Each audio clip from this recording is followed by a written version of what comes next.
여러분, 정말 추운 날씨임에도 불구하고 우리 홍은제일교회 주일 예배 오신 거 너무나도 환영합니다. 그리고 축복합니다.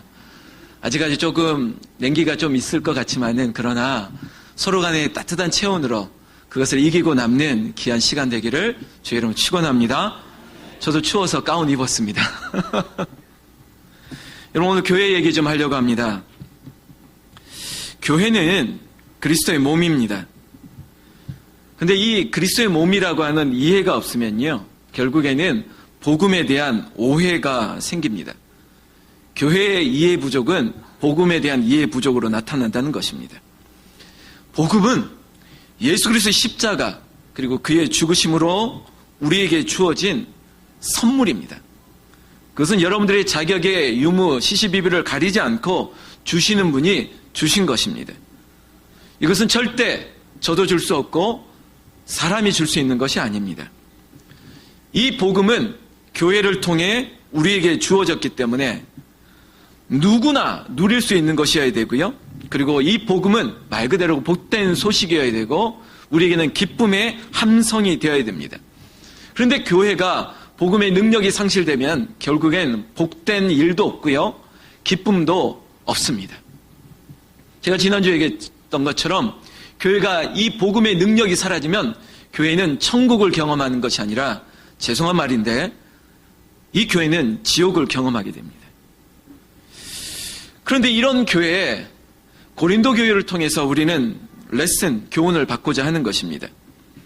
고린도 교회가 있는 이 도시, 이 고린도는요, 당시에 인구가 70만에 육박했다고 합니다. 대단하죠? 고양시가 한 20만 정도 될 텐데, 지금 우리 시대와 비교해도 아주 큰 대도시입니다. 게다가 이 도시가 항구 도시이기 때문에 무역이 활발했습니다. 그리고 각종 다양한 문화들이 접속이 되어지는 지역이었습니다. 여러분, 이런 도시다 보니까 물질이 풍요로웠습니다. 근데 이 물질이 풍요롭다 보니까 뭐가 들어왔냐면 음란과 그리고 퇴폐, 이 죄악이 관영한 문화들이 들어오게 되었습니다. 여러분, 결국 사람이 물질이 많으니까, 돈이 많으니까 쓸데없는 생각을 하게 되는 것입니다. 이 돈을 가지고 인간의 자신의 욕구, 아주 가벼운 만족을 위해서 죄를 경험하게 되었습니다. 거기에는 교만이라는 것이 들어왔습니다. 내가 돈이 있다는 겁니다. 내가 가진 게 있다는 겁니다. 이것 때문에 자기 마음대로 돈을 쓰게 되는 것이죠. 이게 바로 죄입니다. 교만이 죄가 되고, 죄가 결국은 그들이 사망으로 이르는 것도 알지 못한 채 그들은 그런 타락한 도시의 일부분으로 살아가고 있습니다. 그런데 여러분, 이 복음이 이곳에 떨어졌다는 것이 저는 놀라운 것입니다. 이 타락한 도시에, 음란한 도시에 교회가 세워졌다는 것이 신비로운 일입니다. 고린도 교회. 그런데 말입니다, 여러분, 하나님이 왜 이 고린도 교회, 이 고린도 도시에 왜 교회를 세우셨습니까?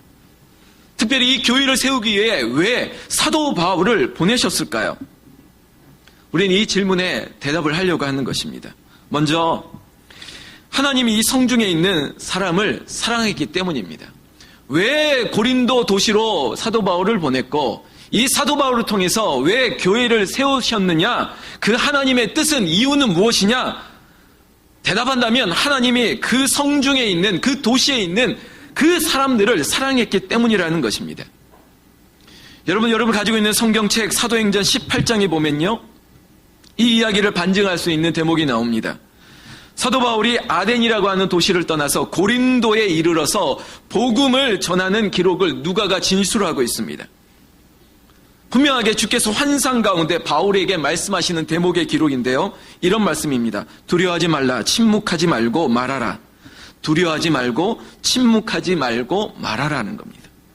그리고 이어지는 10절 말씀에 내가 너와 함께 있음에 어떤 사람도 너를 대적하여 해롭게 할 자가 없을 것이니, 잘 들어보십시오. 그리고 하나님께서 말합니다. 이 성중에 내 백성이 많음이니라 하시더라. 두려워 말라, 놀라지 말아라, 그리고 침묵하지 말아라. 너를 방해하는 사람이 너를 해롭게 할 수 없다. 왜냐하면 이 성중에, 이 도시에, 이 홍은동에 내가 사랑하는 자가 너무 많다는 겁니다. 앞선 말씀이 바울에게는 큰 위로가 되고 힘이 될 겁니다. 두려워하지 말아라. 너를 해하지 못할 것이다. 침묵하지 말고 담대하게 선포하라. 그것은 사도 바울에게는 위로와 힘이 되는 말씀이지만, 그리고 사도 바울에게는 큰 부담이 되는 말씀이 있었습니다. 바로 이 성중에, 여기에 내 백성이, 그것도 내가 사랑하는 백성이 많다는 겁니다. 그렇기 때문에 하나님께서는 이 고린도 도시에 사도 바울을 통해서 교회를 세우고, 그 교회를 통해서 제가 모두에 말하고 있는 이 복음을 전하려고 하시는 것입니다. 내 백성이 많다. 내 백성이 많기 때문에, 이 백성을 내가 사랑하기 때문에, 이들을 불쌍히 여기기 때문에, 이 도시를 안타깝게 여기기 때문에 교회를 세우겠다는 겁니다. 그리고 사도 바울을 통해서 이 복음의 능력을 선포할 수 있는, 두려워하지 말아라, 침묵하지 말아라, 해야 할 말을 한다. 죽어가는 저 생명들을 위해서 침묵하지 말라라고 사도 바울을 권하고 있는 하나님의 명령. 제가 오늘 주보 뒷면에 제가 부끄러운 고백을 했습니다. 여러분, 나를 지으시고 그리고 나를 부르신 이가 이곳 홍은제일교회로 보내셨다는 겁니다. 이게 하나님의 은혜입니다. 나를 지으시고 나를 부르신 이가, 그리고 나의 달려갈 길로 보내신 것이 하나님이라는 것입니다. 제가 이 얘기를 하는 것은 그저 저를 자랑하려고 하는 것이 아닙니다. 이 모든 과정들 여러분들 보십시오. 하나님께서 하신 일입니다. 하나님의 은혜인 거예요. 이 확신의 근거는 뭐냐면 이 자리에 있는 여러분들이에요. 저가 아니라 하나님께서 이 성중에, 이 홍은동 일대, 그리고 이 교회 안에 있는 여러분들을 심히 사랑하기 때문이에요. 내 백성이 너무 많은데 이대로 둘 수 없다는 겁니다. 불쌍히 여긴다는 겁니다. 그리고 복음의 능력을 선포하기 위해서 한 선지자를 보내고, 그가 두려워하지 말아라, 너를 해할 자가 없다, 그리고 복음을 담대하게 선포할 것을 명령하신 것이 하나님의 은혜인 줄로 믿습니다. 여러분, 하나님이 여러분들을 사랑하세요. 믿으십니까? 하나님이 너무 사랑하세요. 내 백성이 너무 많은데 어떻게 포기할 수 있느냐. 멈춰진 이 성전이 5개월, 6개월 지나면서 하나님께서 안타깝게 여기시는 거예요. 내 백성이 이 성중에 있는데 누가 이를 돌볼 것이냐. 이곳을 지키고 버텨냈던 내 사랑하는 아들과 딸이 있는데 이 아들을 어떻게 하면 좋겠느냐. 이 딸을 어떻게 하면 좋겠느냐. 가서 교회를 세우라. 그것이 사도 바울에게 명령했던 하나님의 뜻이라면, 오늘 저에게도 오늘 이 명령과 사명이 저를 달려갈 길을 달려가게 하는 그런 힘이 될 줄로 믿습니다. 여러분, 바울이 순종하듯 제가 순종하고 기쁨과 감사함으로 여기에 왔음을 믿으시기 바랍니다. 오늘 담임 목사 취임 예배가 이 고백에 있음을 또한 여러분들이 믿으셔야 됩니다. 두 번째 얘기입니다. 하나님이 사랑하는 교회는 주님이 주인이 되셔야 합니다. 담임 목사가 주인이 아니고요, 장로가 주인이 아닙니다. 그리고 여러분들 유력한 누구가 주인이 아니라 교회는 주님이 주인이 되셔야 합니다. 사도 바울이 전도여행, 또 다른 교회를 세우기 위하여 이 고린도 교회를 떠나자 교회는 곧바로 세속화, 그리고 그 물결이 마치 죄악의 물결이 쓰나미처럼 몰려왔습니다. 성도들의 마음이 세상적 가치로 너덜너덜해졌습니다. 주님이 주인이 아닌 너도 나도 주인 행사를 하려고 합니다. 은사를 자랑하려고 합니다. 특히 말로 그렇습니다.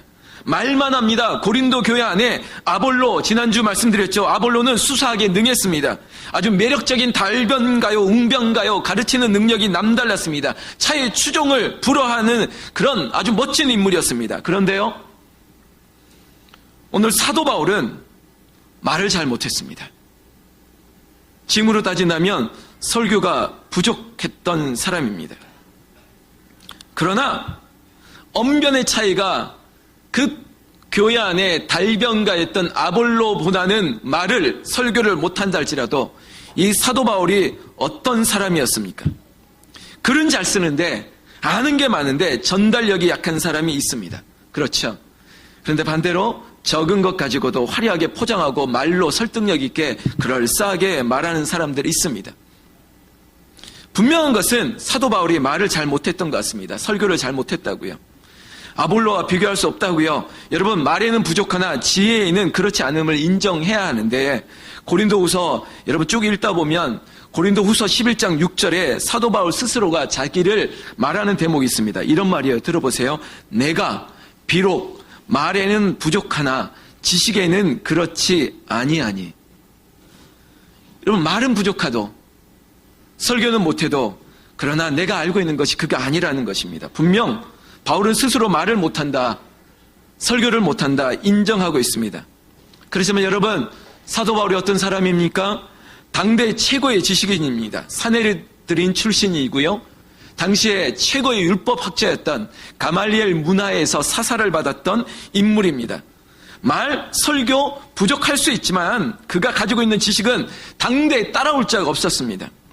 가진 게 없고 배운 게 모자라도 화려하게 포장할 수 있는 사람이 있는 반면에, 그러나 내 안에 가지고 있는 것이 많아도 그것이 전달하는데 부족함이 있다 할지라도 그것이 각자의 은사에 이제 다른 것이지 틀린 것이고 누군가는 정죄를 받아야 될 이유가 아니라는 겁니다. 제가 이런 얘기하는 것은 어느 한쪽이 낫다, 어느 한쪽이 더 낫다 이 말 아닙니다. 각자의 은사가 다르다는 거예요. 말 잘할 수 있죠. 말 못할 수 있죠. 글을 잘 쓸 수 있죠. 누구는 이런 음악을 할 수 있죠. 그러나 음악을 못해도 가르치는 분이 있죠. 나는 보여지는 성가대와 교사가 아니더라도 나는 묵묵하게 주차 봉사하고 뒤에서 백업을 하는 그런 섬기는 은사도 있는데, 그것이 은사가 우열의 것이 아니거든요. 경중의 것이 아니거든요. 고린도 교회 안에 있는 분쟁은, 이 파벌은 결국은 냉정하게 얘기하면 은사, 자기 자랑입니다. 자기 자랑. 나는 무엇이 있다. 나는 설교를 잘한다. 나는 뭘 잘한다. 너는 어떠냐? 비교, 경쟁, 우월의식, 인기, 영합. 여러분, 이런 표현들이 다 세상적 가치 기준이라는 거예요. 이런 것 때문에 주인 행사하려고 하는 겁니다. 주님이 주인 되어야 할 교회에 사람이 주인 되기 시작할 때 하나님은 슬퍼하시는 거예요. 교회는 절대 사람이 주인이 아니라 주님이 주인이 되시고 성령이 주인이 되셔야 함을 이 자리에 있는 여러분들이 믿으셔야 될 줄로 믿습니다.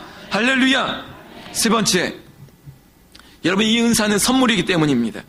사람에게 주신 하나님의 선물이에요. 여러분들이 잘나서 이걸 가지고 있는 거 아니라고요. 물론 공부 많이 했을 수 있고 물론 많은 것 준비했을 수도 있습니다. 그러나 그것까지도 하나님이 주신 거예요. 선물이에요. 성령을 통해 우리가 받은 선물입니다. 자격을 논할 수 없고 은사의 순위를 매길 수 없습니다. 각자가 받은 은사는 감사하고 쓰여지면 되는 것이지, 그래서 교회에 있는 은사는 유기적인 공동체, 유기적으로 연합과 공유가 있어야 됨을 말하고 있습니다. 모두가 같은 은사가 발휘되지 않아도 됩니다.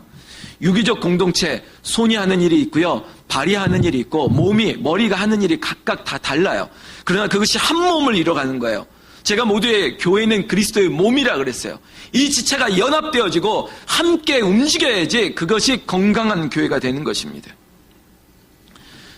여러분, 이 자리에 한 80여 명이 앉아 있는데, 여러분, 이곳이 한 방이에요. 그런데 다 각자가, 어린아이에서부터 어른까지 각자가 다 불을 밝힐 수 있는 능력이 있다고 합시다. 그런데요, 굳이 80여 개의 불이 다 켜져야 될 필요가 있습니까? 이 공간에 한 서너 개만 불을 밝혀도 밝혀지는 거예요. 80개가 다 반짝반짝반짝 할 필요가 없어요. 이때는 한 세네가 이게 밝혀지면 되고요. 저곳에서는 또 저 다른 불이 밝혀지면 되는 거예요. 그렇게 소모적으로 다 불을 밝혀야 된다라고 달려들 필요가 없다는 것입니다. 여러분, 우리가 가진 이 불, 만약에 이것을 능력이 있다 할지라도 그 능력은 나를 나타내려고 서로 간에 반짝반짝하고 요란하게 할 필요 없이 이 능력을, 이 은사를, 내가 가진 것들을, 남들의 어두운 것들을 밝혀줄 수 있는, 남을 위해서 쓰라고, 그렇게 사용하라고 주신 하나님의 선물임을 여러분들이 기억하기를 축원합니다. 이것이 교만이 되고 죄가 되고 다른 사람을 죽이는 도구가 되어서는 안 된다는 것입니다. 교회는요, 은사 공동체입니다. 각자가 가지고 있는 은사가 유기적으로 발휘되어야 됩니다. 그래야지 교회는 아름다운 교회예요. 성가대의 찬양이 있고 우리 헌금하는 봉헌위원들이 있고요. 그리고 또 카메라, 음향, 주차봉사, 제가 표현하지 않은 우리가 나중에 식사를 할 때 식당 봉사, 교사들, 보이지 않는 많은 은사들이 발휘되고 있는 은사 공동체. 그게 바로 하나님이 기뻐하시는 교회고 사람이 보기에도 아름다운 교회입니다. 한두 사람이 다 하는 교회 아름답지 않아요. 하나님 편에서 보면 내가 준 선물을 기뻐하고 만족하고 그 선물을 내가 준 것을 나누는 모습을 보면 하나님께서 얼마나 좋아하시겠습니까? 우리 뒤에 아이들, 준이층의 아이들, 청소년들, 청년들 앉아 있는데 아이들에게 엄마가 아빠가 야 이거 아빠가 주는 용돈이야 하고 10,000원을 줍니다. 근데 그 10,000원을 쥐어줬는데 아빠 저 이거 기아대책에 아니면 컴패션에 배고픈 아이들이 있다 그러는데 이거 10,000원 거기다 써도 될까요? 라고 물어보면 제가 뭐라고 대답하겠습니까? 야 10,000원이 얼마인데 그걸 그런 데 써. 야 너 먹을 때 써. 안 돼 아까워 주지 마. 그럴 아빠도 있겠지만 여러분 저는 그럴 것 같아요. 이 아이가 너무 기특할 것 같아요. 이거 주는데 자기 위해서 쓰지 않고 남을 위해서 쓴다 그러니까 얼마나 마음이 뿌듯합니까? 아 얘가 다 컸구나. 얘가 철이 들었구나. 이 마음이 이렇게 좋구나. 아버지 입장에서는 야 주지 마 그럴 게 아니라 그래 그거는 거기다 기부하고 10,000원 더 줄 테니까 이건 꼭 네가 사고 싶은 거 사? 이렇게 하나 더 줄 것 같아요. 여러분 어떠십니까? 우리 성가대원들 어떠세요?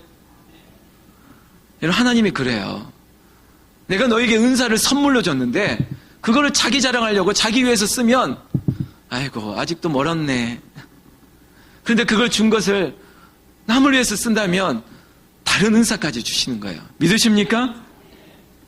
하나님의 은사는 그렇게 주어지는 거예요. 어쩌면 그게 미련해 보이잖아요. 자기를 위해서 써도 되는데 남을 위해 주는 게 미련해 보이잖아요. 어리석어 보일 수 있습니다. 그러나 자기를 자랑하기 위해 준 것이 아니기 때문에 하나님의 은사는 나누는 거예요. 쓰는 거예요.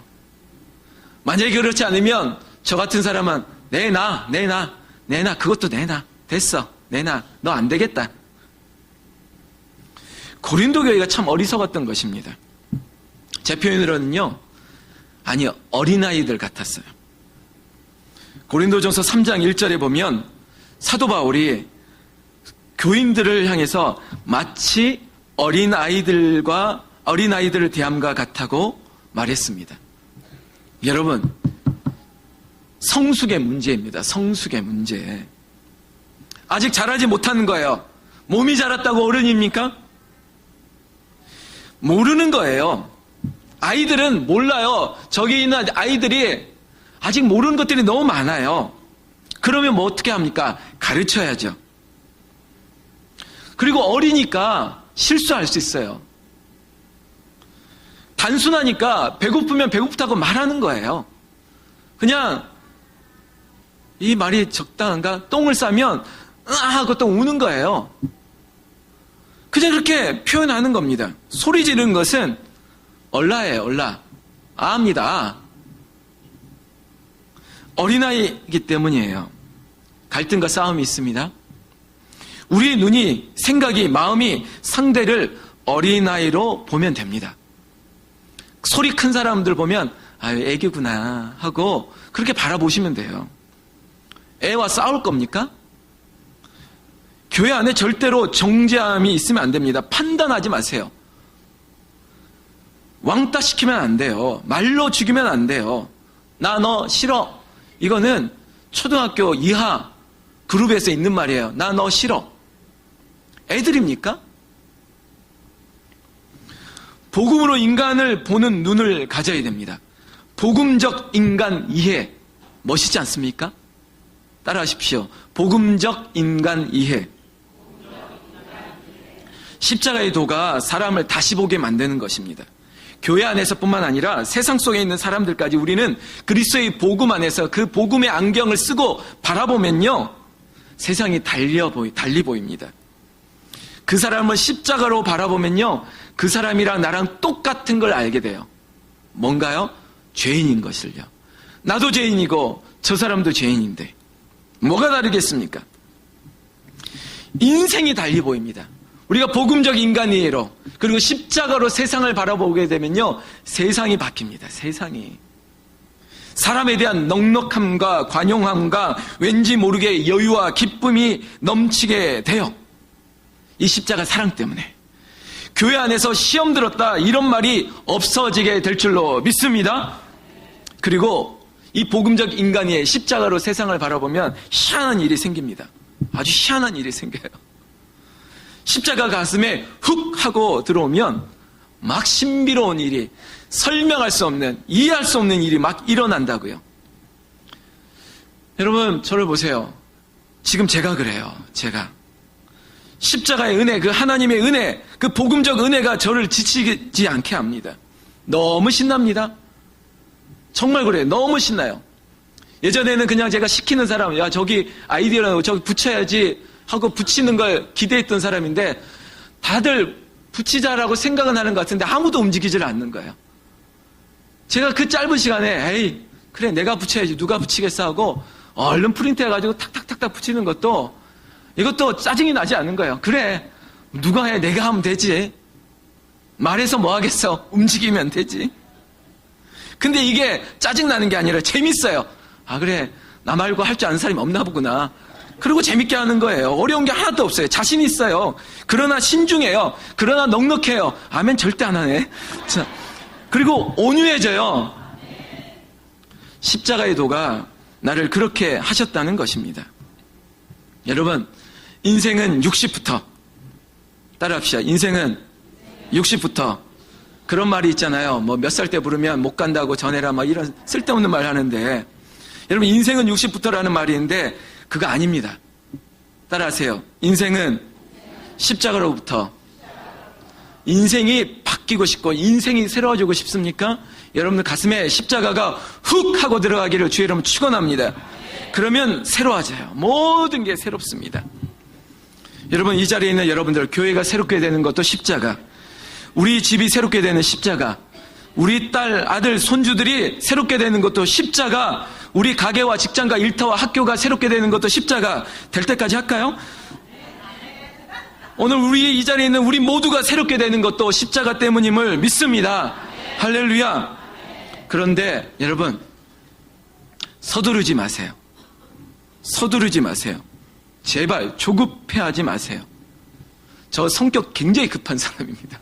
저는요, 호도닥 하지 않으면 못 견디하는 사람인데, 저 굉장히 지금 느긋하게 하려고 지금 기도하고 있습니다. 천천히 하자. 그래, 서두르지 말자. 누가 이 얘기해서 이렇게 하자 그러면 잠깐만 기다려. 여러분, 그렇게 말씀하는 보다 제가 더 빠를걸요? 여러분, 걱정하지 마십시오. 그대여 아무 걱정 말아요. 서로 경쟁하듯이 은사 자랑하지 마세요. 저 웬만한 거 남들보다 잘할 수 있거든요. 남들보다 조금 더 하고 빠르게, 그런 사고는 여러분 세상적 사고입니다. 빨리. 교회는요, 느리게 여유 있게 서로를 향해 관용으로 섬기고 보듬는 곳이, 그게 교회입니다. 십자가가 바로 그런 의미가 있습니다. 오랜 구원의 그 구약의 약속이 실현될 때까지 얼마나 많은 시간이 걸렸습니까?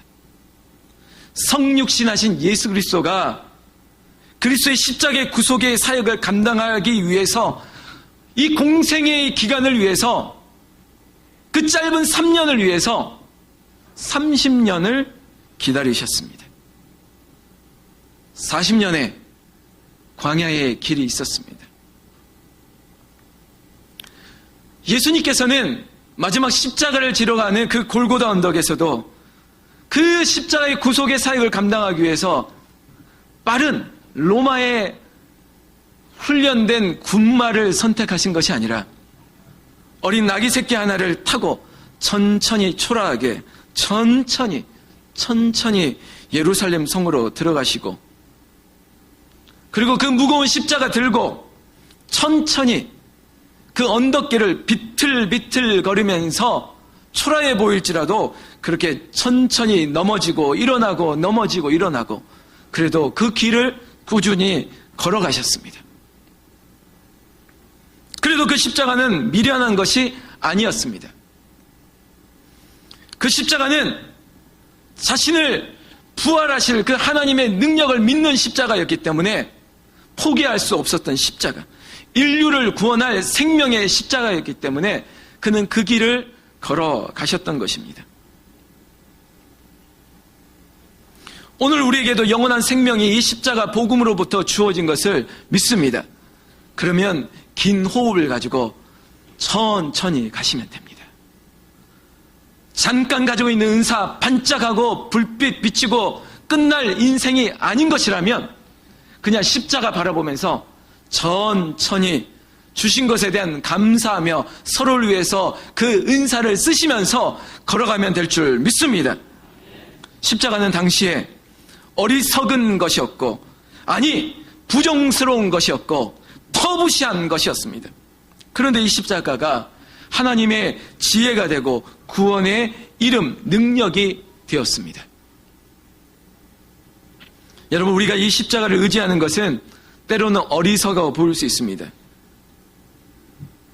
사실 성전 건축을 위해서 목사가 기도하자, 십자가 의지하고 매달리듯이 간절히 기도하는 것, 그것밖에 없다라고 말하는 말을 들을 때 누군가는 참 미련해 보일 수 있고 어리석어 보일 수 있고 초라해 보일 수도 있습니다. 지금 그게 문제가 아닌데 라고 말할 수 있는 분도 있을 겁니다. 그러나 아니, 그 말이 맞을 수 있습니다. 그렇게 십자가 부여잡고 기도하자라고 말하는 것이 미련해 보일 수 있습니다. 초라하고 약해 보일 수 있습니다. 맞습니다. 그러나 그 어떤 것보다 저는 이 십자가, 그 복음의 능력을 의지하고 기도하는 것이 가장 지혜롭고 강한 능력이 됨을 믿습니다. 여러분 믿으십니까? 그래서 우리는 이 십자가의 길을 가려고 하는 것입니다. 오늘 제목처럼 그것이 십자가의 도, 그것이 길이든 아니면 메시지든 그것이 하나님의 뜻이든 다른 것을 자랑하거나 앞세우지 않고 우리는 우직하게 십자가 짊어지고 나아가는 우리 홍은제일교회 모든 성도들 되기를 바랍니다. 이 자리에 있는 우리가 이 십자가의 도, 이 십자가의 메시지가 생명과 능력이 될 줄 믿습니다. 그리고 이 십자가만 자랑하고 오직 십자가로 승리하시는 여러분, 그리고 홍은제일교회가 이 십자가, 오직 십자가만 바라보고 나아가서 하나님의 축복과 하나님의 은혜와 능력을 경험하는 교회 되기를, 여러분들이 교회 되기를, 여러분 가정과 일터와 학교가 여러분의 삶의 전방위적인 영역이 그런 십자가의 승리가 있기를 나는 예수님의 이름으로 축원합니다. 축원합니다. 기도하겠습니다.